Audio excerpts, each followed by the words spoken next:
আসসালামু আলাইকুম। আমি মারিয়ার নতুন একটি ভিডিওতে আপনাদের সবাইকে স্বাগতম। তো সবাই কেমন আছেন? আশা করছি অনেক বেশি ভালো আছেন। আমরা আল্লাহর রহমতে অনেক বেশি ভালো আছি। তো আমার দুই মেয়ে ঘুমিয়ে আছে, ওদের জন্য আমি সন্ধ্যাবেলায় কিছু না কিছু একটা নাস্তা রেডি করি। আজকেও তাই করব।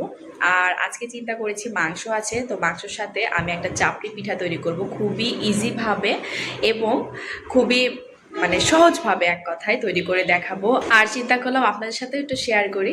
তো চলুন একসাথে পিঠাটা তৈরি করা যাক। পিঠা বানানোর জন্য প্রথমে একটা বাটি নিয়ে নিয়েছি। এখন আমি এখানে দিয়ে দিব পরিমাণ মতো ময়দা।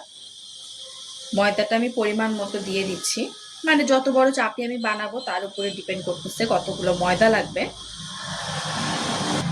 এখন আমি এখানে দিয়ে দিচ্ছি একটু লবণ, একটু বেশি না, একটু লবণ দিয়ে দিলাম।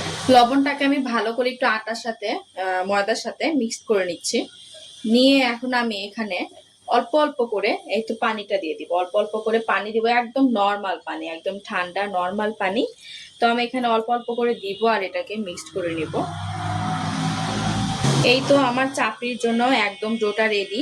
এরকম একটু নরম নরম হবে এটা। এখন এটাকে আমি একদম ফ্রাই প্যানে দিয়ে দিব। এখানে ফ্রাই প্যানটা উঠিয়ে দিলাম। আমি অল্প একটু তেল দিয়ে দিচ্ছি। তেলটা হালকা গরম হয়ে আসলে এখানে আমি এখন সম্পূর্ণ চাপড়িটা দিয়ে দিব। এই তো আমি চাপড়িটা দিয়ে দিচ্ছি এখানে, সবগুলো এখানে আগে দিয়ে দিব। হচ্ছে এই তো পানি, অল্প অল্প করে পানি হাতে নিয়ে নিয়ে এটাকে এই যে এইভাবে করে এটাকে ছড়িয়ে দিতে হবে। এটা দেখে বুঝে নিতে হবে এটা আমি কিভাবে করে করছি। অল্প অল্প করে হাতে পানি নিতে হবে আর এটাকে এভাবে করে ছড়িয়ে দিতে হবে। এই তো আমার সম্পূর্ণ চাপড়ি কিন্তু ছড়িয়ে দেওয়া হয়ে গিয়েছে। এখন আমি এটাকে ঢাকনা দিয়ে ঢেকে দিব। চুলার আঁচটা থাকবে একদমই মিডিয়াম লোতে। তো আমি আসছি একটু দেখার জন্য যে চাপড়িটার কি অবস্থা। এখনো কিন্তু এটা উল্টে দেওয়ার মতো অবস্থাতে আসেনি। এই তো দেখা যাবে নাকি, এখনো কিন্তু এটা নিচে সেভাবে হয়নি। তো এটা আরো হবে, আর একটু সময় লাগবে। 5-6 মিনিট পরে উল্টে দিতে হবে। তো পিঠাটা এখন উল্টে দিচ্ছি আমি। পিঠাটা অন্য পাশে হয়ে গেছে মনে হচ্ছে। তো সুন্দরভাবে হয়ে গিয়েছে এই সাইডটা।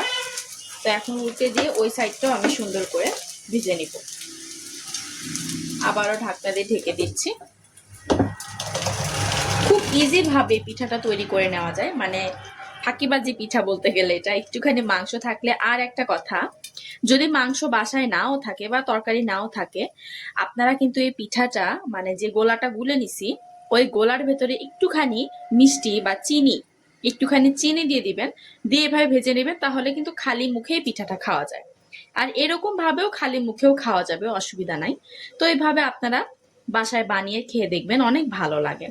মিষ্টির জন্য একটুখানি চিনি দিয়ে বানিয়ে নিলেন, ওটাও ভালো লাগবে। তো আমার চাপড়িটা কিন্তু ভাজা হয়ে গিয়েছে। এই তো আমি এটাকে এখন উঠিয়ে নিচ্ছি। আমি এখানে একটা থালা নিয়ে নিয়েছি। এখানে আমি একটা টিস্যু দিয়ে দিয়েছি যেন তেলটা চুষে নেয়। তো আমি চাপড়িটাকে এখানে দিয়ে দিচ্ছি। এই তো, তাহলে আমার চাপড়িটার তেলটা সম্পূর্ণ টিস্যুটা চুষে নিবে। আর আমার এই সাইডটা কিন্তু সুন্দর করে এই তো ভাজা হয়ে গিয়েছে। আমি একটু এরকমটাই চাচ্ছিলাম, একটু হালকা পোড়া পোড়া টাইপের হবে, তো ওরকমই হয়েছে। তো আমার চাপড়িটা কিন্তু একদমই রেডি এখন খাওয়ার জন্য। এক সাইড করে নিয়েছি। আর সাথে এই তো গরুর মাংসটা দেখুন কতটা সুন্দর লাগছে, দুইটা একসাথে। আর চাপড়িটা কিন্তু অনেক সুন্দর হয়েছে দেখতে, খেতেও অনেক ভালো হবে। তো আমার মেয়ে দুইটাই উঠে গিয়েছে, এখন ওদেরকে এটা দিব, ওরা অনেক খুশি হবে দেখলে। নিয়ে যাচ্ছি, দেখি ওরা কি বলে। তোমাদের জন্য একটা খাবার চলে এসেছে। অর্থি, এটা কি? কি তুমি টিভি দেখা নিয়ে খুব ব্যস্ত না? এটা কি এনেছি, কে খাবে? অর্থি তো ঝাল খেতে পারবে না, ও শুধু চাপড়িটা খাবে, ঠিক আছে? ওরে বাবা, ওরে বাবা, তুমি কেন ঝাল খাচ্ছ? কেমন হয়েছে আয়াতমণি খাবারটা? আমার মেয়েগুলো দেখুন কত মজা করে খাচ্ছে, ওরা, ওদের কাছে অনেক মজা লেগেছে। আর চাপড়িটার ভেতরে কিন্তু খুব সুন্দরভাবে কুক হয়েছে। একদমই কিন্তু ভেতরে কাঁচা নাই। তো আজকের ভিডিওটি এই পর্যন্তই। আর আমার ভিডিওটি ভালো লাগলে অবশ্যই লাইক কমেন্ট করে দিবেন, আমাকে সাপোর্ট করবেন। আল্লাহ হাফেজ।